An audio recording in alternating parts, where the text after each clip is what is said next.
บายดีบ้านปะอูดนเจอกันเท่านึงตัวข้างหน้านี่บ้านปะอูพาเอ็นผู้มาลงนี่จะลงอันนี้จะลงแคมป์คอกเนาะลงไปหาทำติ่งบ้านปะอู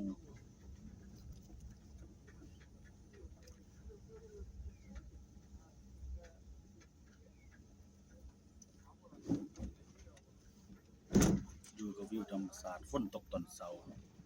จะฝนตก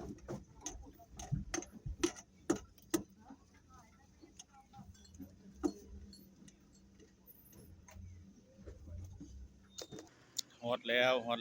ทำติ่ง